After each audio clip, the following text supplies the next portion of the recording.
Hey everyone, Michelle here and welcome back to my channel and welcome to my March wrap up. March was a pretty good month for me, so I had my original 9 books that I wanted to read, and then I participated in Beccas Bookoplathon and read 6 extra books. So 15 books in 31 days I am not going to scoff at. Pages wise it comes out at around 4,900, which is pretty good. So because of them 2 factors, that is why I want to read so many books for April. If you haven't seen my TBR for that, it will be up today, which is Friday. Go have a watch. So because there are so many books, I'm just going to go straight into the wrap up and not waffle. The first book I read was The Call by Peadar O'Goolan, and I gave this book 4 stars. In this book, you are in Ireland after the Sildi have started attacking people. Now, the Sildi are like fays, I think, and basically thousands of years ago they used to live in Ireland, and then the settlers came and kind of kicked them out, and they've been trying to make their way back ever since. They have now started taking children between the ages of 13 and 19, if I remember correctly, to basically they've got to survive a day in their land or they will be tortured. Our main character who we follow is Nessa. Wow, we can tell I've had a really big month. So Nessa had polio when she was a child, which means her legs are badly damaged and no one ever expects her to survive. And you follow her in her school where basically they train the children to try and survive, and you see the Sildi, you see what happens to the children when they go see them. It's a wild ride. I like the fact that the main character had a disability. A lot of the times disability rep, I don't read a lot of it, but a lot of the times they do kind of feel down about themselves and they don't really think they can do stuff. But Nessa's literally like, I can do this, I can fight, I can work my way around things, I can survive. So I did want to read more of the survivor stories. There are a couple of survivors in here. A few of them did deals with the Sildi to try to escape and make sure they survive. I know this is the first of a duology. I don't want to read the second book just because I quite enjoyed the way this one wrapped up.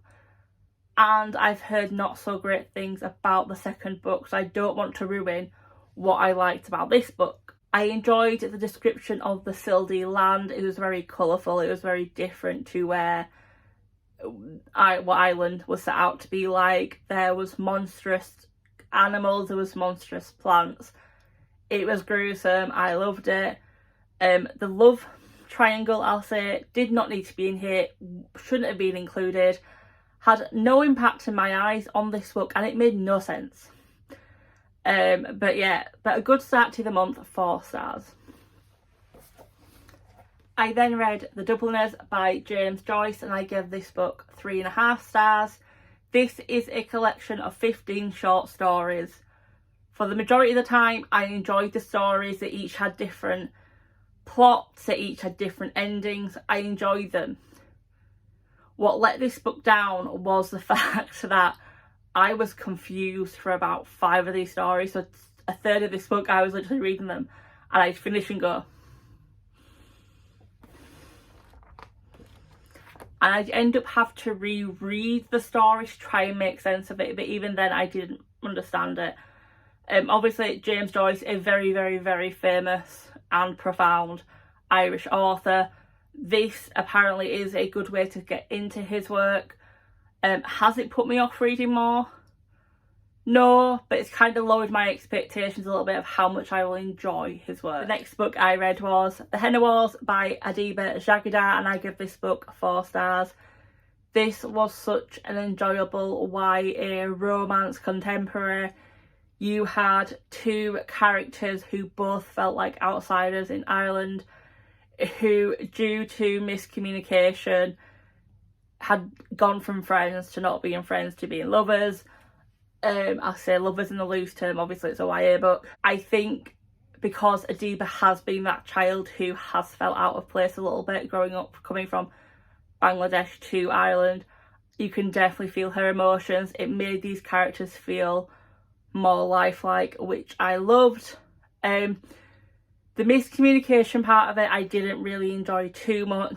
I felt very much that while they are teenagers, they both were kind of like, you need to listen to me, and it's like, why don't you both listen to each other? I understand the conversation around, is it culturally appropriate for a student, is it culturally appropriate for a child who has Brazilian and Irish family to use henna when against a student who comes from Bangladesh? Wow, that's really bad. I don't know anything about the Brazilian culture, so I don't know if henna is incorporated into it. Now to the things I didn't like. It's just 2 characters, so I should be pretty quick. Ali getting away with no repercussions for her actions. What the heck? China, that wasn't an apology. If they want to accept that, the characters, I can't remember the names. If Nishat and Flavia want to accept that apology, that's fine. For me, it didn't feel like an apology, so I don't accept it, but it's not mine to accept. The parents' reaction, very real. From what I've heard of the community, that is a very real reaction. It's a very real reaction as well within the Irish community. If anyone come out as lesbian, nowadays it's kind of accepted, but for those who are more religious and traditional, I will say that is a reaction as well. I liked that aspect of it. So yeah, 4 stars. It is a standalone, however I would love to see a sequel or a little follow-up chapter just to see how everyone's getting on like 5 to 10 years later.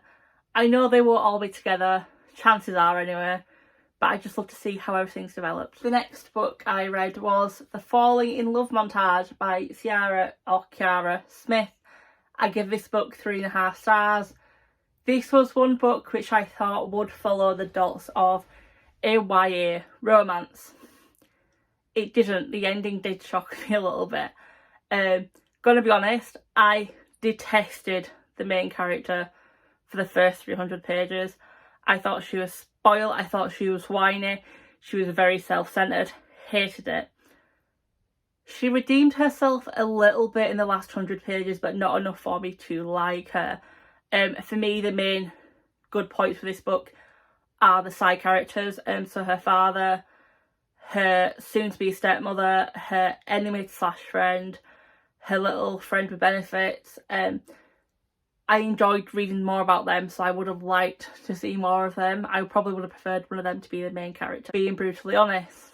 I also liked the Alzheimer's storyline with her mother. So her mother has Alzheimer's, early onset Alzheimer's, and I have had family with Alzheimer's and dementia. I know how heartbreaking that is. So that storyline really did pull at my heartstrings, especially when you have a main character who is convinced she's going to get it because it is genetic, and she's making herself not fall in love, or try not to fall in love so that she doesn't hurt this other person. Again, it made me soften to her. She was kind of at her dad, like, she was very selfish at her dad. She's like, you put her in a care home for you. You don't care about me. We could have worked for her, da da da.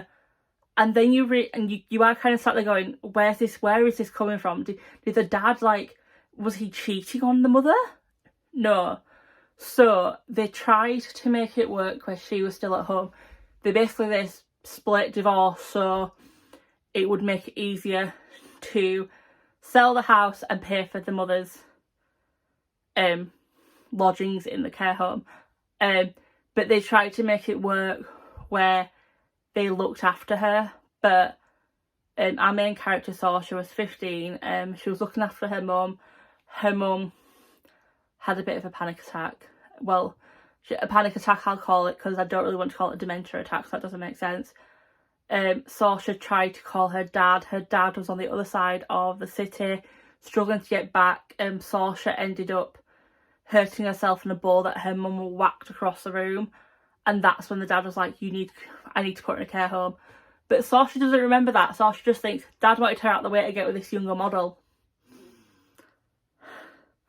I did enjoy the writers writing though. This is the thing. It's a bit like Seven Lies, and I said this in my vlog when I read this. For me, it shows how good a writer is.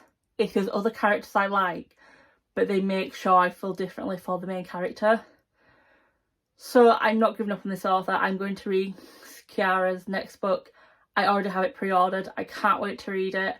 So yeah, 3.5 stars. The next book I read was The Bulges by Paul Strathen. As this is a history book, I kind of can't explain why I didn't like it in much detail, if that makes sense, because obviously it's not fiction, it's fact. But I give this book 4 stars. Very knowledgeable, gave me a lot of information I didn't know about the family, about the history of politics at this time. As I said in my vlog, an interesting family. I enjoyed it. It's just very much the biggest rumour I'll say about this family. He kind of brushes it off and he's like, there's no proof for this, but actually I've done a little bit of research on this family. I enjoy history. I knew about this family. I've done a bit of research. Yes, a lot of it is hearsay, but what we have from that time period is hearsay. Especially what the rumour is. They couldn't exactly come out and go, yep, we're them people. So for me, when this has been kind of agreed by the majority of the historical world, I'll say, that this probably did happen. Probably not to the extent that it's been talked about, but it did happen a little bit. I was kind of a bit disheartened that it was like, yeah, it didn't happen, there's not proof. It was like, but I enjoyed it, and I do think if Paul brings out any more books where I'm interested in the subject, I will definitely pick it up. The next book I read was Ghostlight by Joseph O'Connor. I give this book 3 stars. A tale of two halves. Well, a book, technically. So, I enjoyed the past. I enjoyed seeing their relationship develop, the issues that came up between our main character and her love interest. What lost me a little bit was the present day part of the book, where she was imagining things. She put on an English accent to pretend she wasn't Irish, but everyone knew she was Irish, but she was like, no, I'm English. There's a page or 2 where you follow death and she kind of bats death away. It's so weird. But yeah, hasn't put me off Joseph's work. I think that's what I'm going to say about a lot of older books. Has it or hasn't put me off this author. Hasn't put me off his work. A bit like James Joyce, just maybe lowers my expectation a little bit as to how much I will enjoy it. The next book I read was The Library of the Dead by T.L. Huchu. I gave this book 4 stars. This was the first book I read for Beccas Bookoplathon. Oh, you can see the reflection of the phone camera. That's cool. So yeah, 4 stars. I found this a very quick, easy read. Now, I'm saying that because I read this book in half the number of pages there is. This will make sense. So, there's 330 pages in this book. I read this book in 160 minutes. Once I was sucked in, I was reading. I enjoyed it so much. It's the start of a series, so obviously not all the characters are fleshed out a lot, but they are fleshed out enough that you can enjoy them and you can enjoy reading about them. Like I said, start of a series, so while I could just read this book and not carry on with it, I want to carry on with it. It was that good. The main protagonist was a little younger than I thought. I think she's 14 and I thought she would be 16, but you can't really tell too much and have too much of an impact. I enjoyed the magical aspect of it, I'll say. The science and the maths did kind of confuse me a little bit. I'm good at maths, but when you get science involved, I'm just like that. But once I got past that, I enjoyed it a lot. So yeah, although the ending wrapped up rather quickly and the bad guy was kind of obvious, but still enjoyable, so 4 stars. The next book I read was This Golden Flame by Emily Victoria, and I gave this book 3 stars. So, I have good points, I have bad points. Good points. So, good points. Our main character is asexual. This doesn't impact anywhere in the book. in the story, it actually isn't even brought up. You just kind of realise it very quickly for yourself. But without that romantic entanglement for her, it focuses more on her friendship with the automaton, the automaton Alex, and that friendship is so true. He's not treated not like a machine, he's treated like a human. They're falling out and making up. Loved it. The romance between the two side characters, Zane and what's her name? Sorry, Zara and Dane. I mixed them up. Zane, knew that's her couple name, Zane. I loved it, even though it was obvious. It was cute. I loved it. Bad points. The twists, obvious. The reveal of her brother and his love interest. I literally just like, okay. Literally, yeah, the pacing was a bit hit and miss, so it was quick, but then other places it'd be too quick. I did enjoy that one. And my biggish pet peeve, well, my biggish not like, no one big dies, but it kind of laid down for me. But yeah, 3 stars. On to my first 5-star book of the month, and that is This Golden Flame by Namina Fauna. I thought this book was overhyped. I was genuinely convinced when I would pick it up that I would be like, I'd get to the end and I'd be like, I don't understand where all the hype's come from. No. So basically, for the first 300 pages, this book is, well, no, sorry, the first 300, yeah. The first 300 pages, this book is a 4-star book. And then you get to the last 100 with reveals and you're sat there going. So yeah, the last 400 pages took this book from a 4-star to a 5-star. Again, the start of a series, but again, the characters are fleshed out enough that you could finish it here and then not carry on. I'm carrying on, trust me. The plot itself,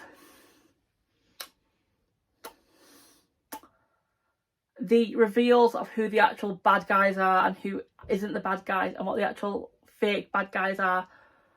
Oh, I loved it. That, like I said, it is the start of a series. It is a sequel. I can see where the sequel's going to go, plot-wise-ish.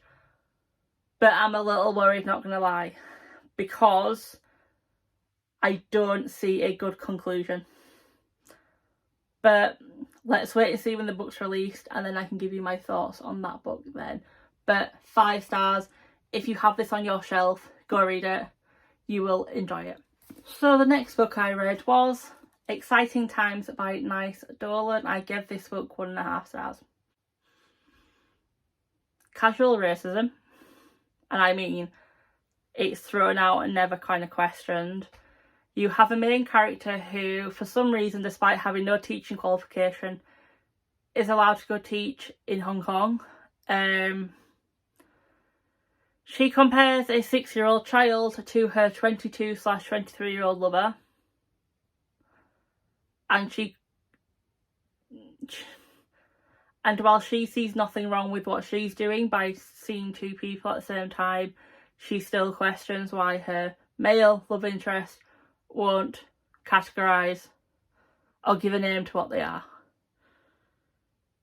And she doesn't like that, but she'll still go with him. I actually enjoyed his character more than hers. Short, sweet, done. My next read was A Good Man by Annie Katz. I gave this book 2 stars. Again, like 7 Lies and the Falling in Love montage, the writer was able to write this character in a way where I hated him. He absolutely 100% did everything he was accused of. No lie. The casual hints of the P word and SA and that about not being dealt with.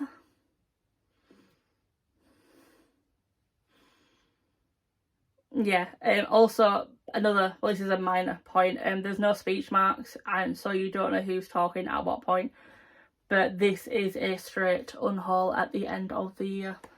On to my second 5-star book of the month, and that is The Way of All Flesh by Ambrose Parry. I did not think I would enjoy this book so much as I did. I was generally convinced that I would read it and I would think it was a 3.5/4 stars.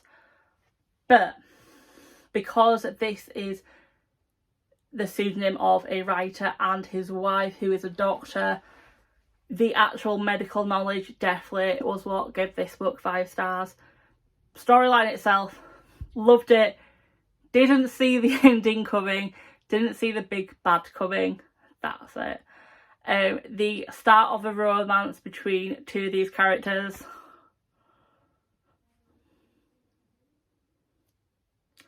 Loved it. The ending for the female character. Loved it. The third character, I loved how he didn't give two twats about society at that time, what society would think. He was just like, huh. Yeah, that's all I can say. I am reading the sequel next month and I cannot wait until I can read it. The last book I read for Beccas Bookoplathon, so I haven't mentioned, but the past few books since The Library of the Dead has been for Bookoplathon, was Last One to Die by Cynthia Murphy. False advertising, 2 stars. I thought this would be a thriller / stalker book. I was looking forward to it. It was getting compared to One of Us is Lying by Karen M. McManus, one of my favourite authors of all time. It was meant to be like a modern Jack the Ripper. It was paranormal. And the evidence, despite the fact that the evidence to lead to the ending was obvious, for some reason none of the other characters ever made the connections. Yeah, 2 stars. Right, sorry, quick hairstyle change, but the second to last book I read was A Keeper by Graham Norton. Wow, was half of this story crazy. But I gave it 4 stars just because the crazy was a little crazy at times, but it was a story of 2 women, a mother and a daughter, well, a daughter trying to find out who her father was, why he had no involvement in her life, who her mother was, who has sadly passed away, and then you saw how her mother came to be her mother. The craziness honestly came from a time where mental health wasn't something that was acknowledged, so I understood that. But it was a sweet story. Both stories were, well, the story in the present was sweet. The story of her mother, my heart felt for her. But yeah, again, the crazy was a little too crazy, and I didn't like the fact that 2 characters died in the same way, and of course it was just wrote so that the present time could make sure they don't do the same mistakes as the past. It just felt a bit of a cop-out, but I am enjoying Graham's work, so I can't wait for the next book from him. The last book I read was Angela's Ashes by Frank McCourt. I gave this book 4 stars. So let's get it out in the open. I didn't enjoy reading him from the ages of being born to the ages of 6. I just didn't enjoy it. But once he started realising, I think once he kind of got past the childness, and I hate the fact he had to, because he was still a child, but he had to grow up he had to act like an adult pretty quickly. Once he got past the childlikeness, I enjoyed it a lot more. A very honest look at what poverty was like back then in Ireland and how it affected the children. I liked the fact that he knew what was going on. Nothing was baby to him. He knew exactly what was going on. He knew why his family were in this predicament. He knew that his dad was a B-end. That he was a sperm donor. He wasn't a dad. His mum, though, she's the reason they were in this predicament. She got off the boat in America, got drunk, got with a guy that her family was telling her didn't have a good reputation, and went down what she thought would be the easier route, but yep. especially when she knew that he was an alcoholic and he wouldn't provide for the family. But hey ho, she also waited too long to get a job. I know you shouldn't leave children alone, but good gosh, she wasn't a mother to any of these children. So when him and his brother reached the ages of 10 and 9/8, she could have gone and got a job. She only started getting a job when her children started getting jobs. I didn't cry. I did have a few tears in my eyes, but I didn't cry. It is the start of a trilogy, I believe. Will I read the second book? Probably next year, next March, yes. Because, like I said, I enjoyed it as he got older. He has now himself reached the age of 18, 19 and gone to America. I enjoyed that last chapter. So I will definitely pick the next one up. And there we have all the books I read in March. Now, let me get my little notes up. So, wrap up time. I read 4,948 pages, which means on average, on the days I did read, I read 224.9, basically 225 pages a day. Wow. I did buy a lot of books. I bought 25, which is 10 more than I read, which is why I'm actually cancelling even more pre-orders for April, because it's getting to be where I want to just pile up unread books, and that's not going to be good for me, and that's not going to be good for the books. But I am currently 12 books ahead of schedule for Goodreads, which is a good thing. So it should hopefully mean that I do reach my target of reading 100 books by the end of the year. Will I increase that if I reach it before then? Nope. I am sticking it at that. If I read 120, I'll be 20% over, I'll be happy. But that's it for this month's wrap up. If you enjoyed this video, please leave a like. If you have read any of the books I have read and you want to talk to me about them, you can do that multiple ways. Comment down below. Come follow me on Twitter, Instagram or Goodreads. I will leave them all down below. Talk to me on them. Always happy to accept new people. If you are new to my channel, hi, my name is Michelle. I waffle on about books like no tomorrow. I have two speeds. I either spoil the book completely for you, or I am so vague that you will sit there going, what the heck is she on about?